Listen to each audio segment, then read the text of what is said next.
The wind howled louder than ever that night at the Tower of Joy. Snow swirled like smoke around the ancient stones, whispering secrets the world was never meant to hear. Ned Stark's sword was slick with the blood of Sir Arthur Dane, his heart heavier than steel. Inside, Lyanna screamed, not in pain alone, but in fury. Not because she was dying. Because she had been forgotten. Because the realm would never know the truth. He had come for her. And she had not died. Her face was pale as the snow, eyes wide and glassy with pain. But she lived. And her child, cradled in blood and torn sheets, wailed like a winter storm. "Jon," she whispered. "His name is Jon, Rhaegar's blood." Her voice cracked, but it carried a truth so sharp it nearly cut Ned where he stood. "Not Snow," she said, her hand clutching his wrist like a dying ghost. "He is not Snow. He is fire. He is the end." Ned should have let her die, but he didn't. He carried her back to Winterfell under the false banner of grief. Told the world she died. Told Catelyn lies. Told Robert lies. Told himself 1,000 more. But Lyanna breathed still, hidden beneath the crypts of Winterfell, alive but not whole, a shadow of herself, haunted, dangerous, watching the world through cracked stone and thin candlelight. And the boy Jon, he grew, with snow in his blood and fire in his eyes. He was never normal. The direwolf knew it. The old guards knew it. Even Catelyn felt it when she passed him in the halls and flinched. Winterfell turned colder every year after that. And then the signs began. The ravens stopped coming. The trees whispered names that had not been spoken in centuries. Dreams twisted into visions. Maester Luwin found ice in his ink. Bran fell and remembered flying.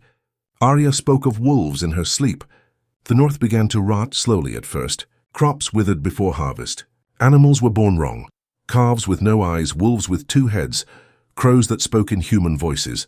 Lyanna did not age. She did not smile.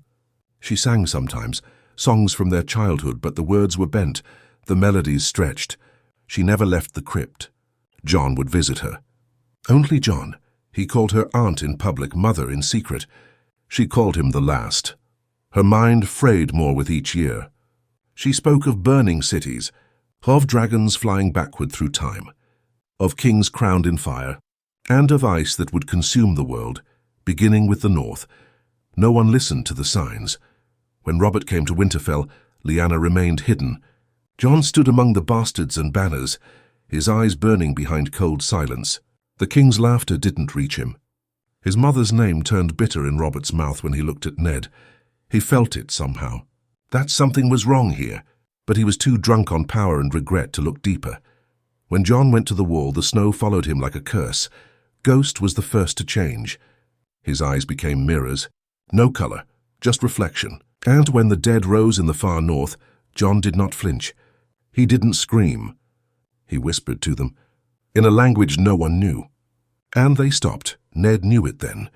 The truth had not been a shield. It was a blade, one he had buried deep, and now it was rising, hungry for blood. Lyanna emerged from the crypt when the dragons returned. Not Daenerys's, not yet. Real dragons, ancient ones, made of bone and shadow and sorrow. They circled Winterfell once, then vanished. She stood in the snow with her black hair loose and her eyes glowing faint blue. "The world is ending," she said, "and it is my son who will end it." Jon returned to Winterfell with wildlings and blood in his cloak. He spoke less, smiled never. Ghost no longer barked or moved like a beast. He floated, and where he walked the snow turned black. Sansa dreamed of fire in the godswood. Arya stopped bleeding. Bran opened his eyes one night and said, "I saw the wall fall yesterday," and it did. 2 days later, Daenerys crossed the narrow sea too late. Her dragons screamed when they saw Jon. Viserion flew toward him and vanished mid-air in a burst of light. No ash, no bones. Just gone. Jon said nothing. The lords of Westeros tried to crown him. He refused. Then they tried to kill him. He didn't refuse that. They failed. The sky cracked over King's Landing. Not with wildfire, with cold. Time folded. Sunlight died. The stars bled. Jon stood before the Iron Throne and didn't sit. He melted it with a breath. Daenerys fell to her knees. Tyrion wept. Arya whispered, "We should have let him die." But Ned Stark did not. He saved Lyanna. He saved Jon. And now the world was ending. Lyanna watched it all with eyes that were no longer her own. She held a crown of ice and said to no one, He was always the song of ice and fire. We just never understood the tune. Everything turned silent. The long night wasn't a war, it was a return, and Jon was not the prince that was promised. He was the promise itself. Broken. Promise itself. Broken. The snows did not stop after the throne melted. They thickened heavier than ever before, swallowing cities, rivers, mountains.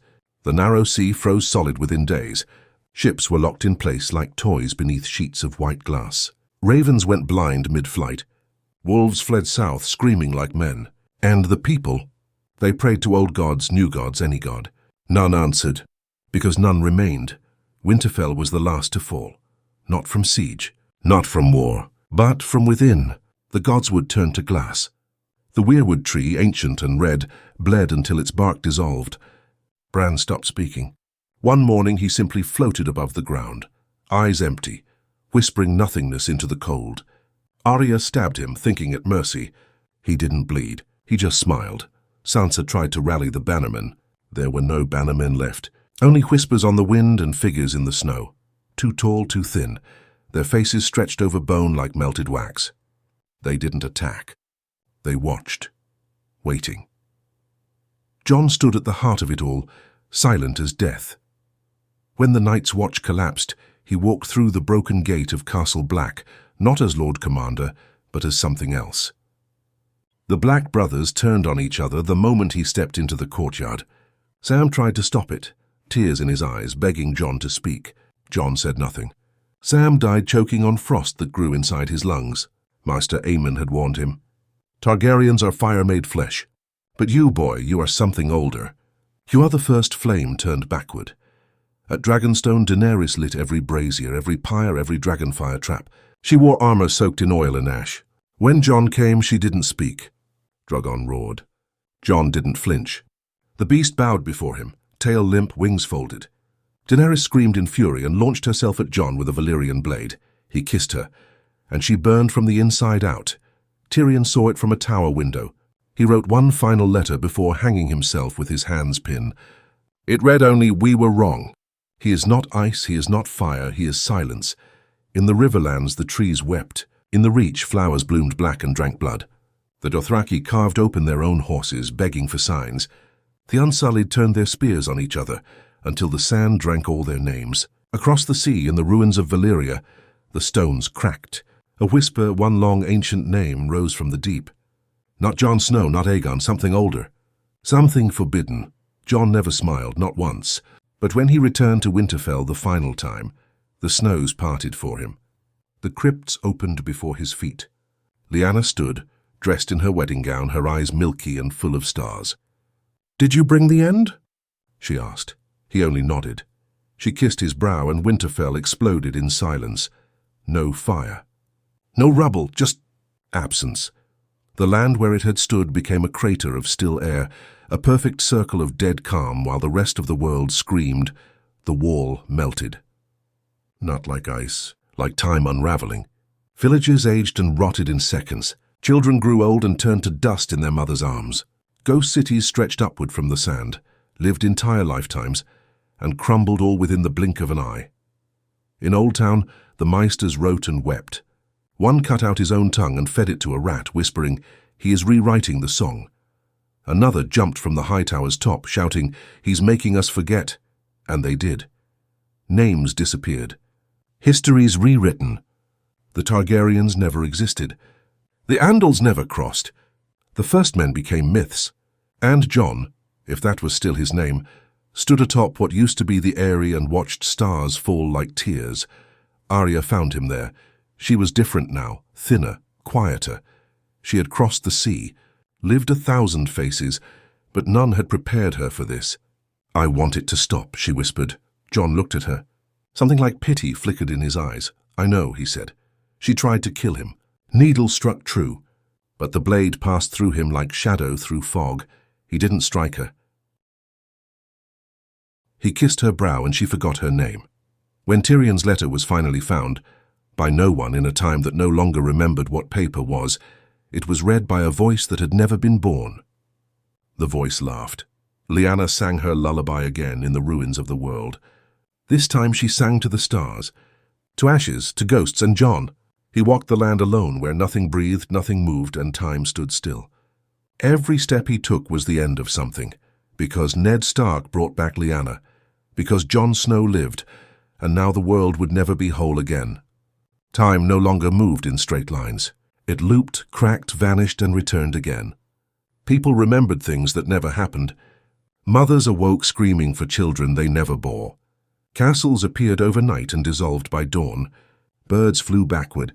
Wolves spoke in tongues. The world groaned like a dying god. But Jon walked through it all, untouched, unchanged, unbothered. He no longer breathed, though he moved. He no longer slept, though he dreamed. And in his dreams, all he saw was Ned Stark's face. Not proud, not angry, just broken. Somewhere far away, or maybe just moments before, Ned still stood over the stone bed where Lyanna had once screamed for mercy. Only now she didn't scream. She whispered. Over and over, "I shouldn't have come back." Her body, ageless and pale, sat motionless in the blackness beneath Winterfell, though Winterfell was no more. Her eyes glowed like frozen moons. Her tears burned where they fell. "You thought love would save us," she said once. But it was never love. It was the lie. Ned had believed in duty. He thought secrets were shields. But this secret, this single choice to let her live, had cracked the spine of the world. He had held her in his arms, thought he could protect her, thought he could raise the boy, bury the past, and keep the wolves at bay. But the past was never dead. It was only sleeping, and Jon had woken it. The Citadel tried one last ritual. They burned their oldest books, chanted words from the Age of Heroes, called on gods whose names had not been spoken since the world was fire and mud. For a moment the skies cleared. The stars blinked back into place. The snow lifted. Hope dared to take a breath. Then Jon blinked and the sun died forever. He didn't want it. That much was true. He had never wanted power, nor thrones, nor crowns. He wanted peace and family and quiet. But those things had never been his to want. They were borrowed dreams, inherited lies. He was not a man. He had never been. He was the return of something ancient, a soul too heavy for one body, stretching across time and blood, shaped by fire and honed by frost. Some called him the Night's King reborn. Others Azor Ahai gone wrong, but they were all wrong. He was not a rebirth, he was a correction. Wherever he walked, people forgot how to lie. Some clawed out their own tongues, others begged for death. Children whispered truths that shattered their parents' minds. In dawn, 1,000 snakes turned on their keepers and slithered into the desert, hissing only one word: return. In the Vale, the sky fell in sheets of glass. At the Twins, the bridges sank without a sound. Arya remembered things she hadn't lived. She woke in Braavos with a sword through her chest, but she wasn't bleeding. Instead, she saw Jon in 100 places at once, north, south, across the sea, above the clouds, under the sea. She spoke his name and her face changed. Not into someone else, into no one. Into dust. Bran's body lay beneath the weirwood roots now, but his voice echoed through the trees, though there were fewer trees left. They burned from the inside. "He is unmaking us," Bran said, "because we were a mistake." Somewhere in the ruins of King's Landing, Jaime Lannister wandered alone, one hand still gold, the other long decayed. He remembered Cersei, but not her name. He remembered love, but not what it felt like. He found a piece of burned parchment with Jon's name written over and over, thousands of times, in a language he had never seen. He wept, not knowing why. In the north, Lyanna still stood. She had not aged. She had not moved. But her song changed. No longer lullabies. Now it was a prophecy, a warning, a confession. "I gave him to the world," she whispered. "And the world gave him back." Ned appeared to her again, though he had long been gone. Maybe it was a ghost. Maybe it was only her guilt. But she turned to him with eyes hollowed by unspoken truths. "You did what you thought was right," she said. "So did I. And now everything dies." Still, Jon walked. He passed broken towers and crumbling cathedrals, rivers of ash and seas of salt. Where he stepped, the world folded, twisted, healed only to crack again. A cycle without end, a punishment without crime. And then he reached the Isle of Faces. It stood unchanged. The godswood here still breathed. The weirwoods wept sap and silence. Jon stood before the heart tree, and for the first time, he spoke aloud. I never asked to be born, the tree bled more, I never asked to end it. The branches trembled, I was made. Then came the voice, not from the tree, not from the sky, but from inside him. No, it said, you were remembered, and Jon understood. He wasn't the first. There had been others, each forgotten, each erased, because the world refused to learn. He closed his eyes. Somewhere far away, dragons screamed again. But this time it was not in rage. It was in mourning, because the end had already happened, and Jon was only the echo. And Jon was only the echo. Somewhere beyond what remained of the known world, where old maps curled with fire and wind, and oceans no longer held names, a single ship drifted. Black sails, no crew, only whispers. At its center sat a man whose eyes were stitched shut, yet he saw more than any seer had dared to in life. His name had been Jaqen once, or so the world had thought, but even names were illusions now. He sat cross-legged, murmuring prayers not for salvation, but for forgetting, for erasure, for final sleep. But the world refused to sleep, because Jon was still awake. And with each breath he took, reality split further. Mountains cracked in perfect symmetry, moons flickered like failing candles, languages disappeared from memory mid-sentence. No children had been born in a year. No one noticed. No one remembered they were supposed to. Yet Jon remembered everything. He remembered holding a sword with a direwolf pommel. He remembered Ygritte's breath against his skin. He remembered the wall, and the dead, and Sam's laughter. He remembered Ned's silence, Lyanna's blood, Rhaegar's songs. All of it layered within him, coiled like a serpent made of grief and time. His soul was a library that refused to burn. He walked into the Dothraki Sea, though there were no more Dothraki, just grass that whispered in voices too ancient to translate. They had tried to ride the storms he brought, tried to kill the sky with blades and war cries. It ended as expected. The horses buckled beneath them, foamed at the mouth, and vanished into dust before hitting the ground. The warriors followed, but slower. Some screamed, some sang. One begged Jon to make it quick. He hadn't even raised a hand. They fell anyway. Back in the crumbling bones of old Valyria, the dragons gathered, not living, not breathing, spirits of scaled death, gold, red, shadowed green. They circled ruins that no longer obeyed the laws of physics. There were angles that broke sight, towers taller inside than outside. The air was heavy with old magics, and even the ghosts of dragons were afraid. They had sensed Jon, and they remembered. He came to them barefoot, his cloak dissolving behind him like mist. Ghost flanked his side, more smoke than fur now. They did not challenge him. One stepped forward, massive, scarred by flame, wings full of holes, and laid its head at Jon's feet. He didn't speak, he simply touched it, and it wept molten gold. The magic of Valyria surged upward, screaming in ancient tongues. Fire turned to light, stone turned to memory. The doom cracked open once more, not as punishment this time, but as offering. The gods of fire and blood opened their arms to Jon, desperate to reclaim what had escaped them. He refused, and the world cracked again. In Braavos, the Titan fell, not by force, by fear. Its stone melted like wax before an invisible sun. In Qarth, the warlocks opened every door of perception they had, drank every shade of shadow, summoned every cursed vision, and still could not see Jon clearly. Only a shape, a center, a stillness inside the storm. Daenerys rose once more from ash, her eyes empty, her skin cracked with heat. She found Jon in the Vale, standing among frozen petals of blood-red roses. She begged him to remember her. He said her name once, softly. Then she vanished, not into death, into silence, because the world Jon touched could no longer bear echoes.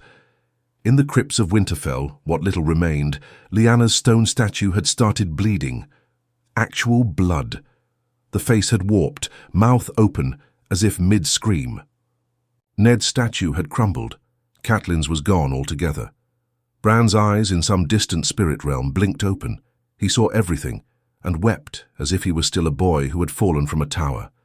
In the lands of always winter, where even white walkers feared to tread, something stirred. A throne of ice older than the Night King, older than the first men, began to crack. It had waited millennia for a ruler, for balance, for vengeance. It shattered into nothing. Jon arrived seconds later. He knelt where it had been, dug his hands into the snow, and screamed. For the first time, loud enough to split the auroras above into shards, loud enough to make the dead rise not in rage, but in recognition. Around him figures emerged. Ygritte, Robb, Hodor, Ser Jorah, Grenn, even Benjen. They weren't whole. They weren't alive. They were remnants, leftovers, shadows he'd carried in his heart so long they'd become part of him. "Why did you come back?" he asked. No one. No one answered. "Why did I?" Lyanna's voice returned on the wind. "Because I did. You should have died," he whispered. "So should you." He looked up at the sky. There were no stars now, only a dark canvas full of teeth and thunder. Ghost growled beside him, low and long, then stilled. Jon stood, and for the first time in years, if time still existed, he turned south, to where it all began. King's Landing was not a city anymore, it was a wound, a hollow pit that pulsed like a dying heart. No buildings, no bells, just the faint smell of ash and regret. At its center stood a single tree, not planted, but born. Hay weirwood, red as fresh meat, taller than the Red Keep had ever been. Jon stepped into its shadow. The bark opened. Inside, Ned waited. Not a ghost, not a vision, just a man. He held a single sword, not ice, not Longclaw, something new, forged from memory, tempered in truth. He offered it to Jon. Jon did not take it. "You lied," Jon said. Ned nodded. "And so did you." "Was I ever real?" "I don't know. Is this the end?" Ned looked behind him at the endless spiral of branches inside the living tree. "I think it already happened. Then why am I still here?" "Because endings need witnesses." Jon turned away. The world behind him collapsed piece by piece, but he kept walking, because if he stopped, everything would stop with him. Jon stepped out of the tree's shadow and into a world that no longer resisted him. The land didn't crunch beneath his boots, it yielded. Like snow parting for a flame, or time making room for the inevitable.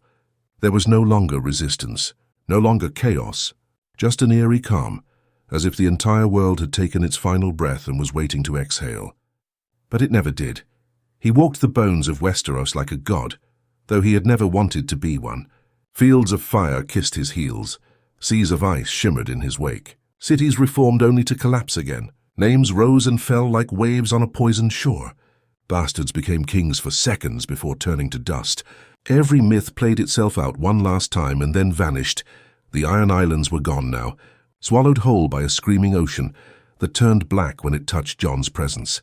The drowned god had tried to rise once more. The priests had offered blood, salt, and even their eyes. But the sea returned nothing. Only silence. In the north, the last wolves howled their final chorus. Ghost walked alone now, his form less solid with each passing day. More memory than matter. When he looked at Jon, he didn't bark. He didn't move. He only stared, waiting. Bran's voice had gone quiet, not because he had stopped seeing, but because he had seen too much. There was nothing left to say. Sansa remained somehow. She lived in a frozen keep at the edge of what used to be the Neck, ruling over no one, eating nothing, aging in reverse. Her red hair floated in the air like it was underwater. She wrote letters on parchment that dissolved before the ink dried. Every morning she woke up not knowing if she had dreamt Jon or if he had dreamt her. One day he came to her. He looked the same. Cold, composed, empty-eyed. She was different, thin, glowing slightly, like frost under moonlight. "I thought you'd come sooner," she whispered. "I didn't know you were waiting." "I wasn't," she said. "But I still hoped." He said nothing. She reached out and touched his cheek. It burned her fingers to ice. She didn't cry. "I remember when you were just my brother." "I remember when I wasn't," he said. They stood in silence for what could have been seconds or centuries. "Are you here to end me?" she asked. "I don't know," he replied. Then she kissed his forehead and walked into the snow, and she never left a footprint. Down in the remains of Dorne, the sands had frozen mid-storm. Whirlwinds of glass and grit hung motionless in the air, suspended like ornaments. People became sculptures, faces twisted in joy, pain, fear, forever frozen in a moment they didn't see coming. Time had died here first. The sun no longer rose. It hovered low on the horizon, bleeding light but no warmth. Jon passed through without looking back. The seven hells had risen too, though no one knew it. Flames erupted in the riverlands for 3 days straight. Screams echoed up from the ground, not from souls but from the land itself. Westeros was bleeding through its skin, reality itself thinning like old parchment. You could tear it open with a whisper now, and people did. Madmen wandered the hills, muttering truths that peeled the world open behind them. One child drew runes in the air and erased his entire family. A woman sang an old high Valyrian lullaby and turned into wind. The faith of the seven collapsed when the gods themselves began speaking and begged to be forgotten. Jon made no proclamations. He gathered no army. He claimed no seat, but they still followed him. The dead, the never-born. The ones who had been erased from time and crawled back anyway, shapes that resembled old kings and long-dead dragons. They didn't walk, they hovered. They wept when he passed. But they followed, and so the last procession began, Jon at the front, a world unraveling behind him. The people that were left, those clinging to myths or madness, started calling him different names. The Morning King, the Final Winter, the Heart of Night. One old man in the ruins of Harrenhal called him simply the Last Question. No one understood what that meant, not until he arrived at the Isle of Tears, where the last mirror stood, forged by the children of the forest before language. Made not of glass but memory, it showed nothing, until Jon looked into it and saw everything, the real truth.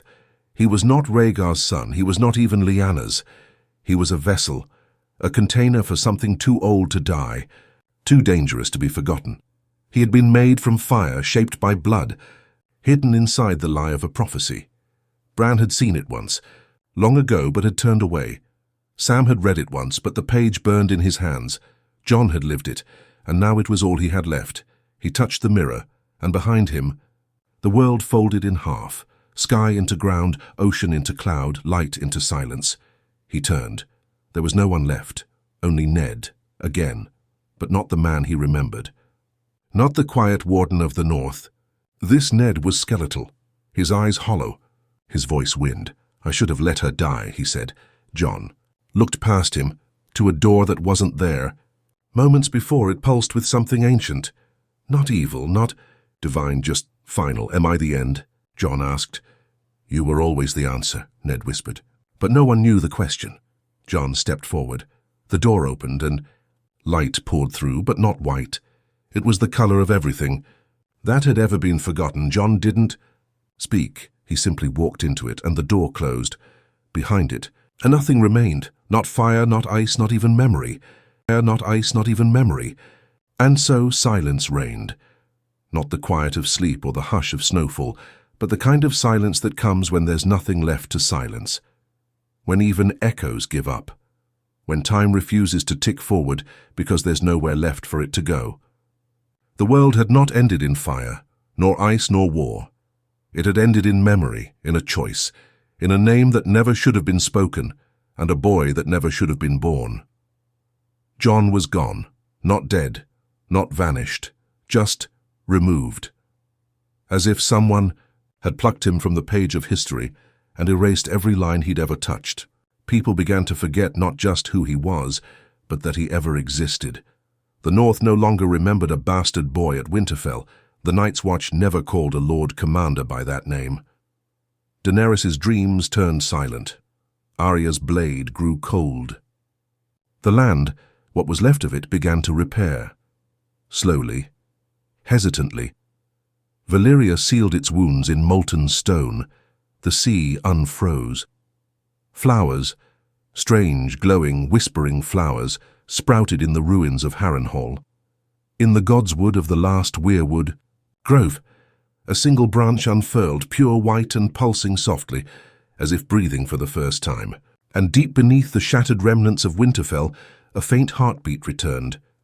Lyanna Stark opened her eyes. For the first time in years, maybe centuries, she looked older, weaker, human.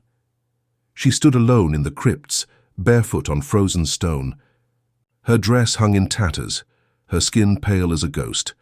But her eyes had changed, no longer glowing, no longer stained with prophecy or pain. They were just grey now, stark grey, hollow, tired, and real. Ned wasn't there, neither were the statues. Only silence. She walked out of the crypt and stepped into a world she didn't recognize. Nothing of the north remained, no towers, no banners, no howling winds, just a flat, white plain stretching in all directions, dotted with distant figures she didn't know. She wandered for days or maybe minutes, it didn't matter anymore. Time had stopped asking permission. When she finally found another person, it was a child, a girl, maybe 5 years old, dark hair, green eyes. She didn't speak. She just looked up at Lyanna and said, "Did you stop the crying man?" Lyanna knelt. "Who?" The girl blinked. "The one with no ending." Lyanna stared out at the horizon. "I don't know," she whispered. "I think I just gave him back. Somewhere far beyond the curve of the world, in a place without shape or name, something pulsed. Not power, not purpose, just peace. Like the end of a song so old no one remembered the first note. That was where John was. Not imprisoned, not lost, contained. He had become the balance, the weight on the other side of the scale. No longer a threat, no longer a prophecy, just quiet. For the first time in all existence, the world didn't tremble at his breath. It was still, whole, broken pieces had become something else, not better, not worse, but free of him. And maybe that was the point. Maybe that had always been the point. Not to win the Game of Thrones, not to fulfill a prophecy or claim a crown, but to carry the burden so no one else would have to. John had carried it until the end. And now, the story began again. In a small village south of the Trident, a boy was born beneath a red moon. His cries were soft, his eyes grey. He was named John, not for a prince, not for a ghost, but for no reason at all. His mother would sing to him at night, unaware that her lullabies echoed a song once sung in the halls of Winterfell, a song whose words were gone, but whose sadness lingered like a scent in cold air. Across the sea, a ship arrived in Volantis with a woman who swore she had been no one, but now remembered a face. She couldn't explain why she wept every time the snow fell. Far north, beyond where the wall used to be, direwolves returned. Bigger, quieter, wiser. In Old Town, a new Meister wrote the first page of a new history. It began not with kings or battles, but with a question. What if Ned Stark had brought back Lyanna, and the answer wasn't war? It wasn't prophecy. It wasn't fire or ice or doom. It was a boy. One boy who loved too much and carried too far, and whose name the world would never say again.